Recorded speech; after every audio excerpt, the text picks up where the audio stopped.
കേരളം നെഞ്ചേറ്റിയ നവകേരള സദസ്സിന് ശില്പഭാഷ്യമൊരുക്കി പ്രശസ്ത ശില്പി ഉണ്ണിക്കാനായി.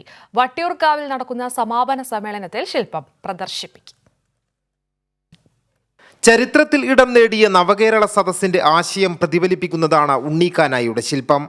സമാപന യോഗം നടക്കുന്ന വട്ടിയൂർക്കാവ് മണ്ഡലത്തിന് വേണ്ടിയാണ് നവകേരള ശില്പം ഒരുക്കിയത്. 5 അടി നീളത്തിലും 2 അടി വീതിയിലുമാണ് കേരള മാപ്പിന്റെ മാതൃകയിൽ ശില്പം നിർമ്മിച്ചത്. 3 ആഴ്ച സമയമെടുത്താണ് ഉണ്ണിക്കാനായിയും സഹായികളും ചേർന്ന് ശില്പം പൂർത്തിയാക്കിയത്. ബഹുമാനപ്പെട്ട മുഖ്യമന്ത്രിയും 20 മന്ത്രിമാരും കേരളത്തിലൂടെ നടന്നു വരുന്ന രീതിയിലുള്ള അതെന്ന് ഒരു 5 ഫീറ്റ് നീളത്തിലുള്ള ഒരു കേരളത്തിൻ്റെ മാപ്പിനകത്തുകൂടി മുഖ്യമന്ത്രിയും മന്ത്രിമാരും നടന്നു വരുന്ന രീതിയിലാണ് മെറ്റൽ ഗ്ലാസ്സിൽ ഈ ശില്പം ഇവിടെ ഒരുക്കിയിട്ടുള്ളത്. ഈ ചരിത്ര മുഹൂർത്തം 1 മാസം സമയമെടുത്താണ് പൂർത്തിയാക്കിയത്.